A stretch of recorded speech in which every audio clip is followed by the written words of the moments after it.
So we have to wait. We're going to be live on the Big Ten, so bear with us for a second here.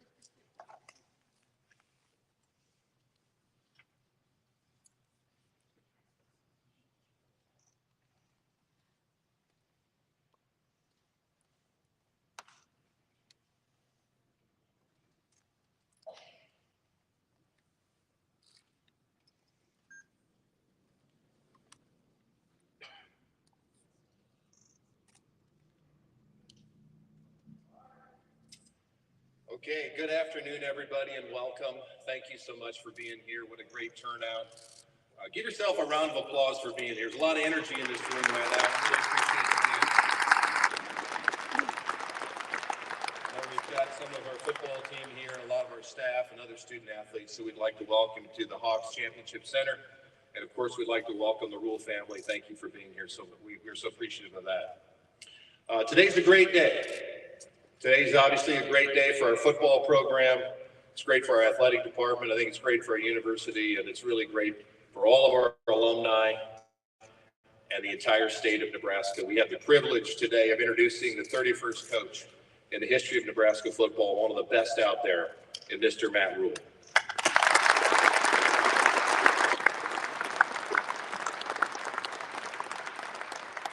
So what I'd like to do is, I know you're not here to hear me, you're here to hear Coach Rhule, but I thought I want to go through a few thank yous. I want to walk you through a little bit on the process of how we got to where we are today. I want to talk a little bit about the vision that we have for the Husker football program, and finally, what those characteristics, key characteristics of our coaches that we were looking for that ultimately landed on Coach Rhule. First and foremost, I want to start by thanking Coach Mickey Joseph. And I'll tell you, Mickey Joseph and our staff and our players did an outstanding job. You know, many of you here recognize 9 games ago when we made a change, and Mickey Joseph was the head coach. Mickey did an outstanding job. I had a lot of respect for Coach Joseph prior to him becoming our interim coach. I have more respect for him now. The way that he worked, continued working, doing the right things, fighting hard for these young men, and investing in them was really something. And to see them have that moment against Iowa was really, really special. So really, really proud of Coach Joseph and his staff and our players, and I want to thank them. I want to thank President Carter. I want to thank Chancellor Ronnie Green. I want to thank our Board of Regent members who we have here. I want to thank Governor-elect Pillen. I'd like to thank our staff. I'd like to thank the media. And I'd like to thank you for giving me the space to run an effective search. I know it was a long time. I think it was the longest search in the history of Nebraska athletics, probably. But it was very meaningful to me that you all allowed us to do a real search and gave me the space to do that. So thank you very much for allowing me to do that. I'd like to thank my wife, Angie, and I'd like to thank our staff. The fact of the matter is, for the last couple of months, I've been a little bit remote. This has consumed all of my time. And I'm just so grateful to have the staff we have in Husker Athletics who worked really hard to make sure that everything was moving forward appropriately. So I want to thank them. I want to thank Julie, Brian, Vivi, and Leona. Thank you guys so much for allowing your husband and your father to become the head coach at the University of Nebraska. You're going to love this place. Husker Nation is going to love you, and we're going to support you and your family. So thank you for believing in us, and thanking you. I want to thank you for being Huskers. This is awesome.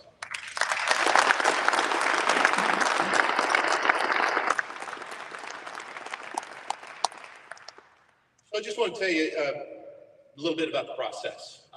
We talked to, and interview is the wrong word, but we interacted with 13 coaches as a result of this process, and some multiple times. As I told you a long time ago, we were going to dive into a real detail-oriented process, and we wanted to talk to a lot of people. And I really want to thank all of those folks who took the time to talk to us. I learned a lot in that process. Obviously, we're not going to be releasing the names of all the people that we had an opportunity to talk to. But I also want you to know that candidate 1A for me and the University of Nebraska was always Matt Rhule from the beginning. And so we're really glad that we ended at that point. I also want you to know that we tried to use all of the tools at our disposal possible. And one of the cool things you have now is analytics.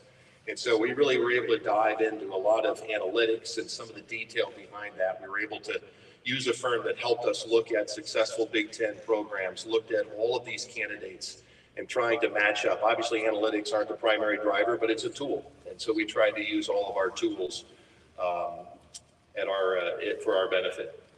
I just want to tell you a little bit about our vision. It's real simple to me. The University of Nebraska always has been and always will be the premier development program in the country. That's our DNA. That's who we are. For those of you who drove up, you saw the Go Big project. You can see the investment of our donors into that. That's the brick and mortar behind the greatest development program in college football. That was going to be really important to me as we look for our next head coach. Secondly, a focus on toughness. If there's anything this program's been about the last 30, 40 years, is this is a program that's based on toughness. And so I was looking for coaches who understood what toughness looked like, what practice looked like, and ultimately getting back to the vision of being the most physical team on the field on Saturday. That's Nebraska football, that's Husker athletics, and toughness was a key component of what our vision was going to be. Third and finally was a clearly defined identity. It's something that I really believe in. We're going to believe in something, and we're going to dive into it, and we're going to play complementary football. And I believe that's what Coach Matt believes as well. He'll get a chance to tell you about his vision. So some of the quick coaching characteristics that we were looking for, and some of this is redundant. Obviously, we talked about this a little bit before, but an authentic leader. It's really important to me. We need leadership. We need someone that our players are willing to follow and our coaching staff. And we have that in Matt Rhule. We need a man of integrity. This program's been built on integrity. We do the right thing all the time. And so having a leader of integrity was really important to us as well. A culture builder, a people manager, someone that understands how to build it brick by brick from the bottom was critically important to me. A process-oriented individual. Details matter. As you think about the Big Ten Conference and where we're going, and how USC and UCLA and perhaps others someday come into our league, and the level of coaching that's going to happen in the Big Ten, attention to details and process are going to be really, really important to our future.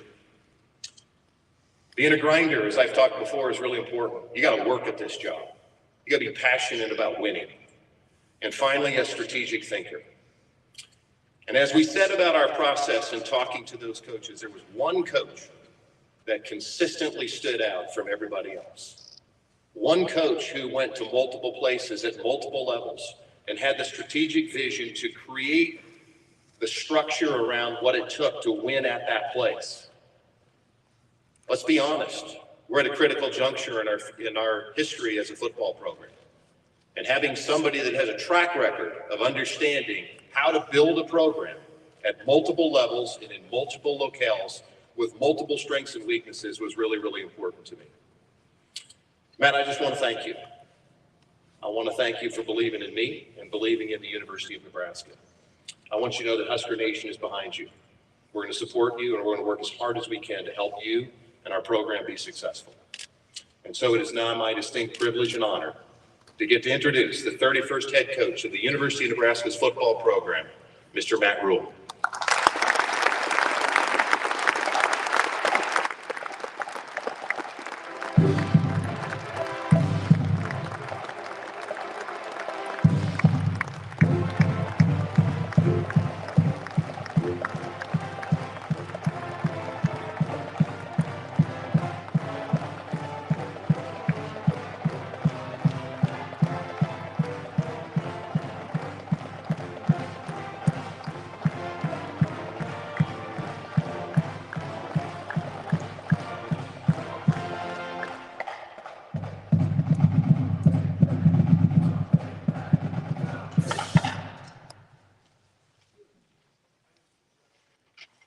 Thank you. It was 1983. I was 11 years old, diehard Penn State fan. The year before, Penn State had won the national championship. Now, some people in this room might disagree with that. But for me, they had won the national championship. And my father, my dad's a teacher and minister, and we were living in New York City. Had a chance to go out and see the kickoff classic. I had a chance to talk to Coach Osborne. I relayed this story, and I was watching Penn State, Nittany Lions take on the Nebraska Cornhuskers, and on that day, Nebraska won 44-6. I can still remember walking back to the subway with tears in my eyes, wondering why Nebraska had to do that to us. Fast forward to 1994 and walked on at Penn State and found a way to find some ways to get on the team and play. And we had an undefeated season in the Big Ten, beat Oregon 38-6. And Nebraska went out and played University of Miami and beat them. Once again, there were tears in my eyes as we finished without a national championship, and Nebraska did. And then I think about last Saturday morning, and my wife, Trev talked about grinders. Just so everybody knows who my wife, Julie, is. My wife, Julie, woke up yesterday morning at 6 a.m., put 3 dogs, 3 kids in a Sprinter van, drove 12 hours back to Charlotte, got there at 11 o'clock, ironed the kids' clothes till 12:30, was up at 4, and she's here smiling. She's a grinder. She's the best. And the University of Nebraska, that once brought tears to my eyes when I was 11, once brought tears to my eyes when I was in college, it brought tears to my wife's eyes. Because she's been telling me throughout this whole process, since the very first day that I got a phone call about a job and a university and different people have been coming at us, she has said, this place, these people, this is the right fit for us. This is the right fit for our family. So on behalf of my family, the most important thing in the world to me, my wife, Julie, my son, Brian, my daughters, Vivian and Leona, thanks for paying attention to me, guys. I want to thank Husker Nation. I want to thank the University of Nebraska. I want to thank Chancellor Green for this opportunity. But I want you to understand that this wouldn't be possible if it weren't for President Ted Carter. This would not be possible if it was not for Trev Alberts. It would not be possible if it was not for Angie Alberts. Because throughout this process, we found what we've been looking for. We found leadership. We found alignment. Like how do you put numbers like this up on the wall? How do you have the great seasons? How do you have 5 national championships? You need leadership and you need alignment. And I've learned that lesson. I've learned that no matter how fertile the seed is, man, it's got to be in great soil for the plant to grow. I could have taken a year off. Some people might think that, my wife was tired of me after 6 weeks. And while that might be a little bit true, that's not why I'm here today. I'm here today because as I talked to Trev, the passion for football was reborn inside me. The passion for young people was reborn inside of me. When we came to Lincoln and we snuck into Lincoln and we drove around, we said, you know what, this is a place that's committed to greatness. This is a place that's committed. Look at this facility that's committed to player development. These are people that love their university, that love their state, and love their football team. So as people ask me why, I am here because this is the right fit. It's the right time. And if I have one message for you, we can absolutely do it. We can absolutely get the University of Nebraska and University of Nebraska football exactly where it's supposed to be. It will be hard. It may take time, but it will be done. So thank you, Trev. Thank you, President Carter, for setting a vision for us that made us decide to call this home. I want to echo what Trev said. I thought it was awesome watching the team on Friday play against Iowa. And I'm sitting there watching it and trying to figure out, hey, is this going to be the team that I coach next year? Coach Joseph and his staff just showing tremendous leadership. The players on that team have had a chance to meet the team, talk to some guys, just showing the leadership to keep that team together. And again, that's what I hope that I bring. Because if there's one thing I've learned in the last couple of years after my foray in college, in the National Football League, it's that anybody can lead when things are easy. That's convenient leadership. Who steps up when things are hard? Who stepped up for this team in the middle of the season when the coach is gone and guys can go either way? Like, who steps up when we haven't had the success as a program that we want? Who's going to step up and fill the void, stand in the gap? And I'm honored that I've been chosen for that. And I'm just one small piece of it. Leadership isn't just a position, man. It's a way of life. And I hope, and I'll start today, I can promise you this, I'm going to rip this suit off sometime tonight, and I'm going to go back to my office, and I'm going to start to recruit, and I'm going to start to do all the things. But I am honored to say that I have a chance to lead this football program. When people ask why, besides living here in Lincoln, besides the leadership that I found, besides the opportunity, and just the resources and support. My son, he's with this YouTube generation. I have seen the tunnel walk maybe 5,000 times. I have seen post-game celebrations. I've seen the hype videos. I feel like, and I don't know Nebraska well enough yet, and I hope you'll bear with me because I want to embrace everything that has to do with the University of Nebraska and the University of Nebraska's football program.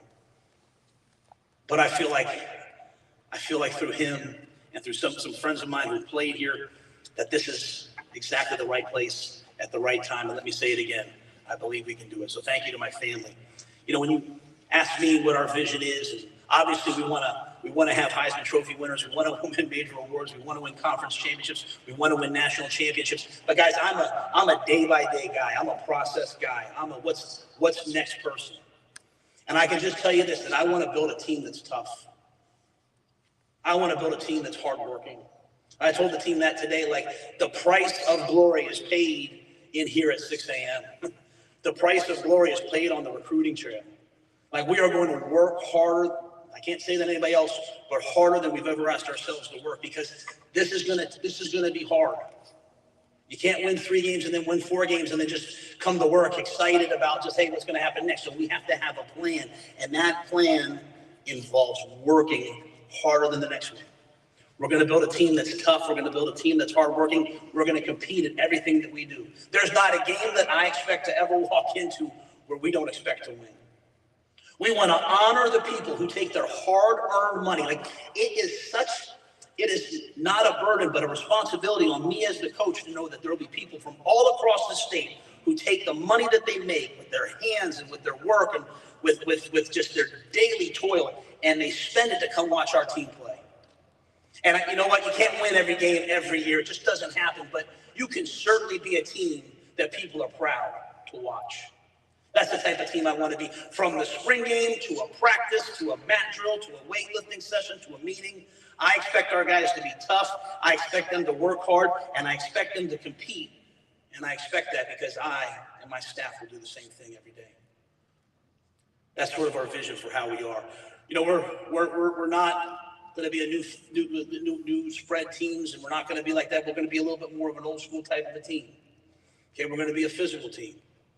We'll be balanced, and you guys, I know you guys ask lots of questions. We'll always try to do what the players do well, but at the end of the day, I don't believe you can win if you can't win the line of scrimmage. We want to have fast players, explosive players. We want to have speed. We want to have great quarterback play.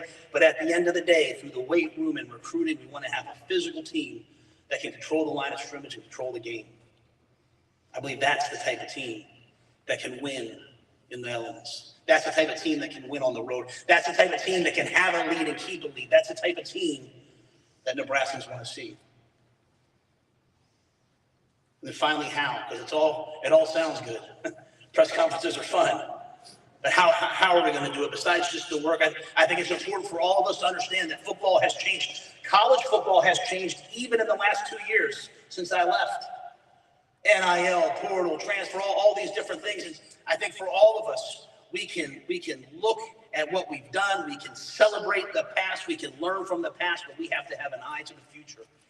The game is changing around us, and we have to change with it. We have to recruit people that want to be Nebraska men. We have to recruit people who want to wear the N. We have to recruit people who want to pay the price for this team. Yeah, well, I know that there's some salary stuff now. We can, this guy can get this guy can get that, and we'll be involved in all of that because we want to bring the best players here. But at the end of the day, I want players who want to come here, who want to not just graduate, they want to be educated. They want to take advantage of this opportunity to change their lives in the classroom, to change their lives through education. I want to bring players here, and I want to have a program that impacts the community.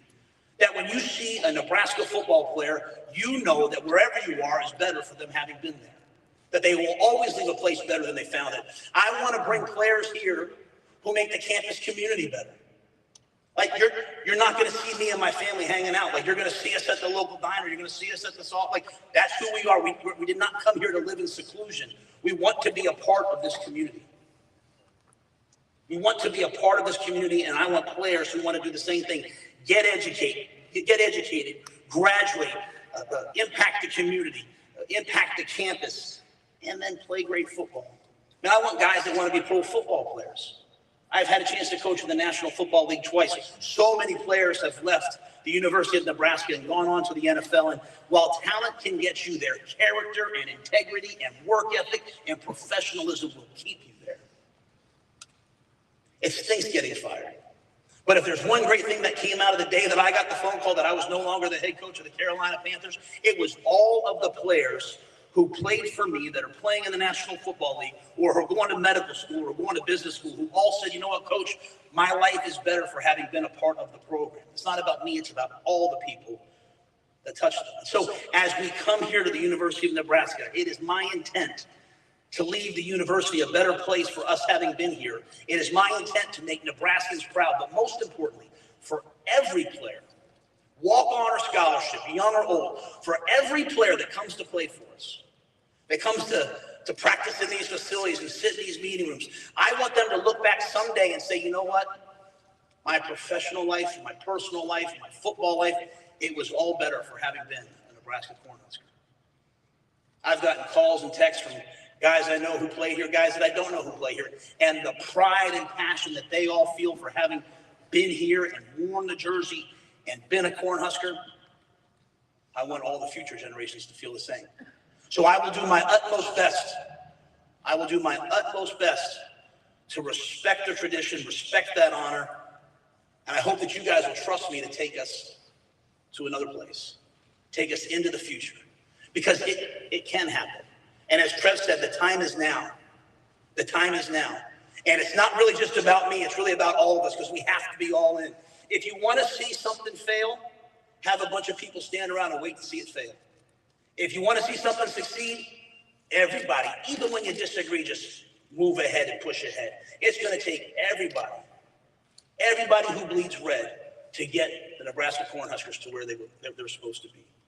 But we will do it, but we'll have to do it together. It's my honor. It's my family's honor. I want to make sure I thank them again. I want to thank my mother and father who couldn't be here, but who are so critical in my life. I want to thank all the players at the Carolina Panthers. I want to thank all the players that played for me at the Baylor Bears. I want to thank all the players who played for me at the Temple Owls. I would not be here in this moment, in this iconic program, if it wasn't for them.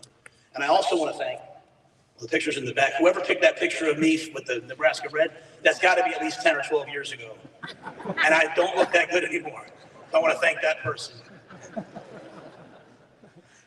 I'll just finish with this. As we went through this process, and there were bumps and hurdles, and Trev had to overcome some things, contractually, and there were a lot of forces at work.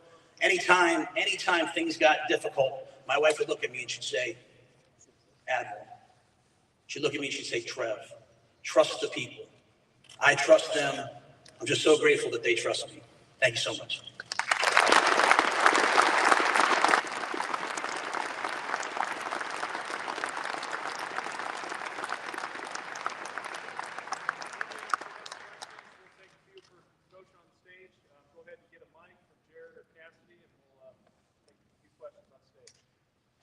Identify yourself and your affiliation.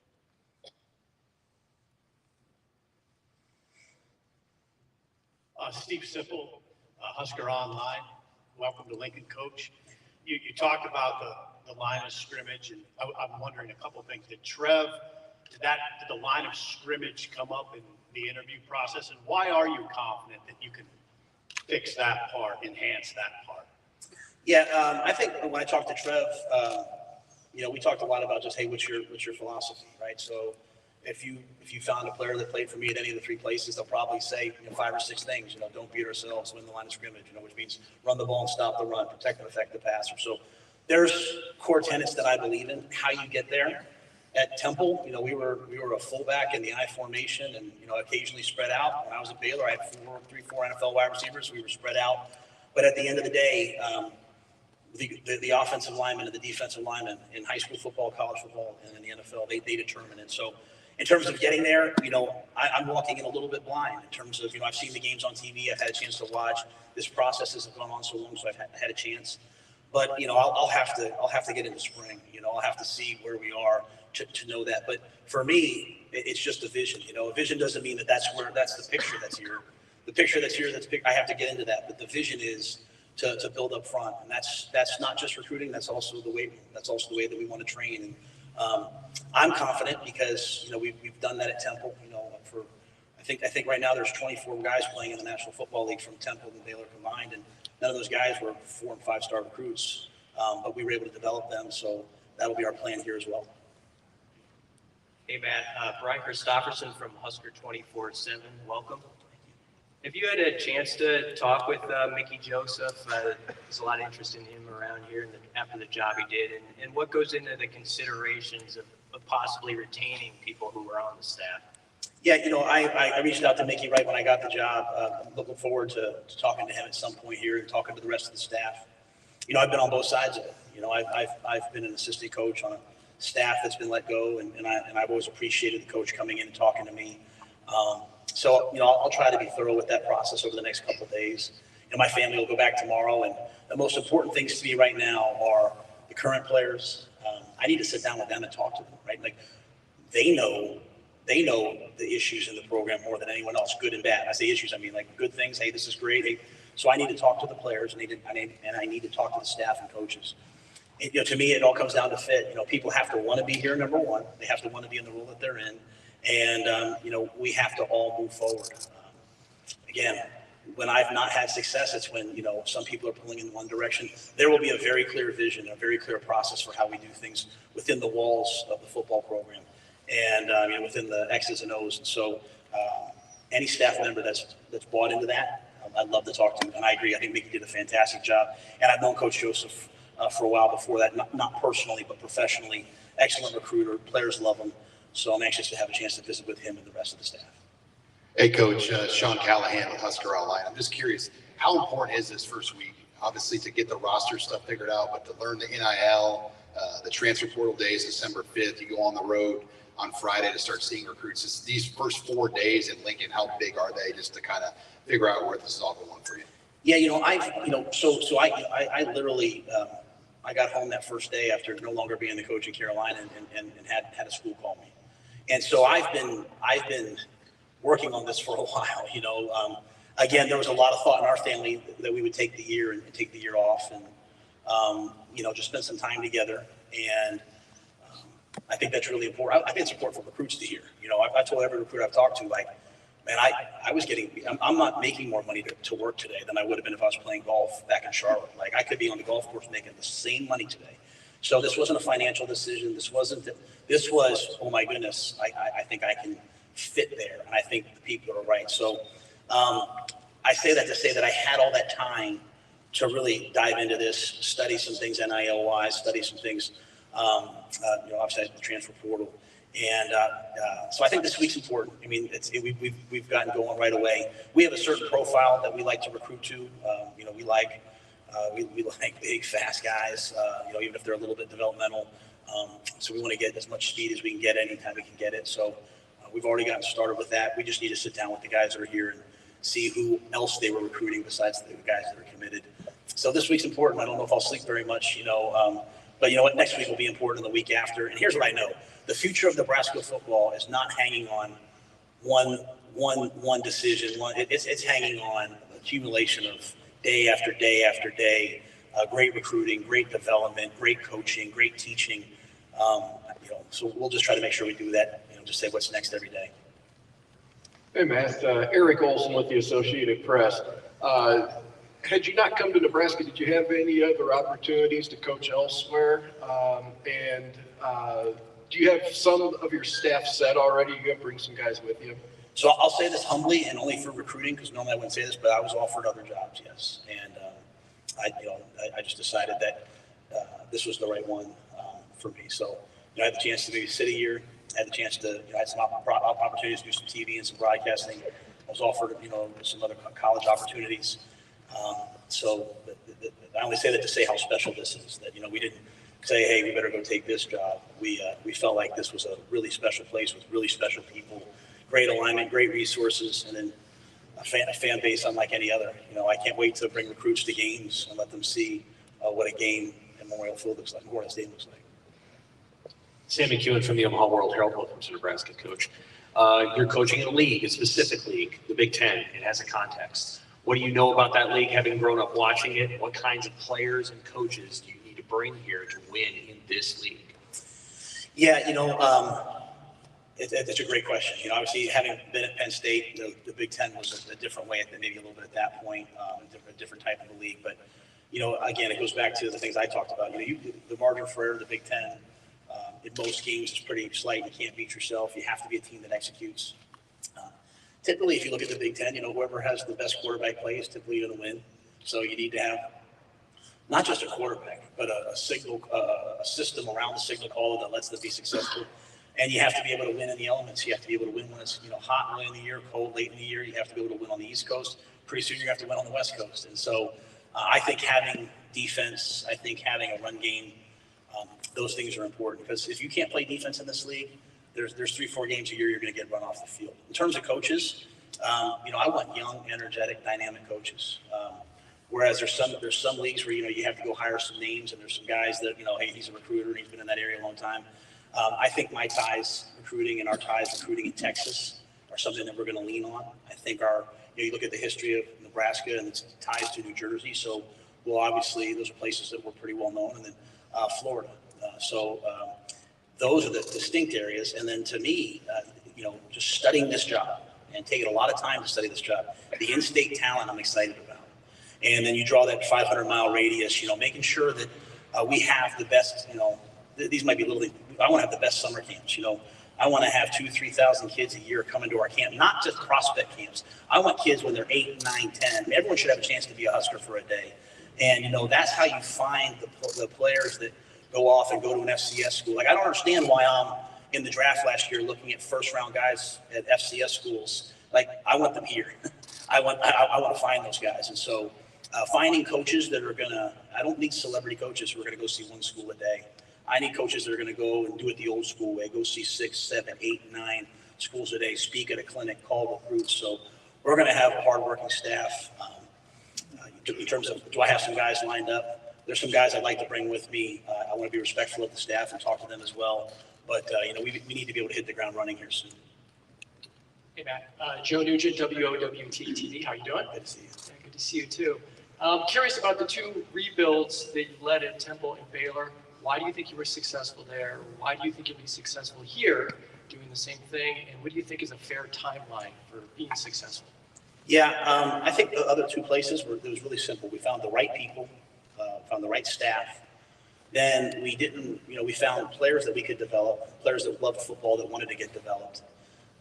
We took, Hassan Reddick, who was a walk-on, who had no scholarship offers, and I think he's one of the top sack guys in the NFL right now. So we practiced really competitively. We trained at a high level. We pushed the guys. We loved them. Nowadays, a lot of coaches I saw on the other side, a lot of coaches are afraid to coach their guys hard because they're afraid they'll transfer.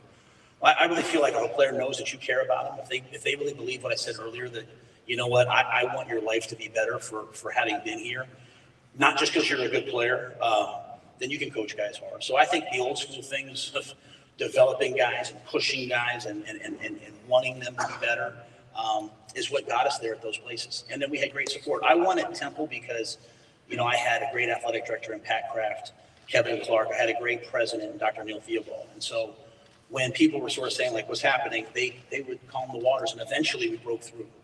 And then when I was at Baylor, I went to Baylor in an unprecedented time. I didn't know what I was walking into when I went into Baylor, but we were successful there because of Dr. Linda Livingstone, because of Mac Rose, because of Jeremiah Dickey. And, Mac Rose, our AD there, when things were kind of like, hey, why are we going 1-11? Calm the waters. And the players got better. People continue to buy in. And then everyone, as I said, was all in and pushing forward. Do I think we can do that here? I wouldn't be here if I didn't. I just can't say that enough. I would not be here if I did not believe, A, in the players that we can get here, B, the history of Nebraska and their belief in player development, both on and off the field. In terms of timelines, I learned at the last place, to be careful I probably didn't want to give a timeline. I want to win tomorrow. I want to win right away. If expectations sometimes are unreal, people get frustrated.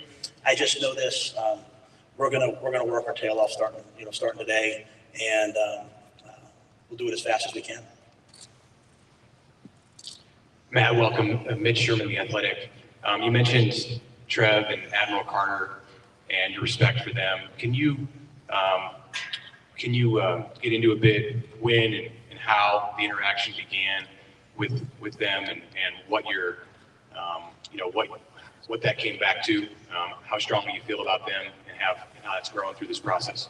Yeah, I'll defer the timeline to them just so I don't get on their bad side right off the bat, as if I say anything wrong. But no, it's funny. I remember the first time I talked to Trev on the phone. My wife was kind of nearby. We were looking at I was like a little breakfast nook, and I was talking to him, and we were just talking about football, talking about the process, and talking about player development, and just a conversation. And my wife, I looked over, and she was kind of like, she's like, it's the first time I've seen you this happy in a long time. Like I've learned you can work really hard, but you don't have to be miserable. And developing players and being in an environment where everybody loves each other, like that really brought joy to me. And so, as I said, there were lots of hurdles. I wanted to make sure that this was the right place for my family. It's not just about me. Everyone will see me they'll see me as like at Coach Matt Rhule on Twitter. Like, I'm dad first, and I don't want to bring my kids and move them every 3 years. I talked about it a little bit last week on NFL Network. Like, it's my son who's a senior this year in high school coming up, who was the one who said, no, I want you to go to Nebraska. I want you to do this. He'll make whatever sacrifice. If I have to stay back there, Dad, I will. If I have to, whatever it takes. And so it was because everyone really, really, really trusted Trev and his vision. We loved meeting Angie. We could tell that this was a great family. And then, President Carter was at Navy when I was at Temple. So we had that crossover. And so played in the championship game. So, at the end of the day, I always want people to kind of know what I'm going to bring, know, hey, this is how I'm going to do it. This is the way that we're going to do it. And, President Carter having that history with me was really important to me as well. Coach Jake Martecki, News Channel Nebraska. Welcome to Nebraska. Welcome to Lincoln. Recently, you've gone from college and a few years in the NFL, now back to college. After leading a team at the highest level, do you feel like you are better prepared to be a college coach now? Do you feel like it made you a better coach? 1,000 times, 1,000%, I should say. It made me a better man. It made me a better person. When you're in the NFL, and very grateful to the Carolina Panthers, and there's so many wonderful people in that organization. But when you're in the NFL, you're depending on a lot of different things. There's so many parts that have to come together, and so recognizing that and seeing that and being a part of that, I thought was great for me. Learning how to deal with challenges and adversity and all those things was really good for me as well. Dealing with the professional athlete was probably the best. Having a conversation with Amir Abdullah and then having a conversation with Christian McCaffrey, like two guys, same position, completely different people. And as I said to the team today, it really taught me, and Coach Coughlin tried to teach this to me, but I relearned things because I'm a little hard-headed at times. It's not coach player, it's just people. We're just people, right? We all have different roles. I'm the coach here, but we're just people. And so I think that interaction with the players really, really taught me, and especially this year. I was on the hot seat from the end of last year to the middle of this year. And when you're a coach that's on the hot seat, do the players really have to listen to you? Do they really have to buy into you? And if I'm proud of anything, it's the relationships and the guys. It's the guys on that team that went out and won yesterday. It's the guys on that team that had my back throughout that process. The guys that called me since I got that job. And I think that shows me that I can come back to college, continue to push guys, have the same relationships. And the final piece is, we've always been known as a player development group. I know it so much better now. Like, anybody can get you to the National Football League. I want to help guys get to the National Football League and stay there and have a second contract. And the way that you take notes, the way that you prepare, I thought I knew that and I always preached that, but I know it better now. And the final piece, because it's a great question, is I'm just so much mentally tougher. I mean, what I went through was hard, and it was hard on my family. But you know what? When things are hard in life, you either break or you just let it be a purifying fire that takes away the impurities and the ego and the anxiety and all those things. And so my family and I, man, we looked inward. We looked towards each other. We looked to our faith. We looked to the future.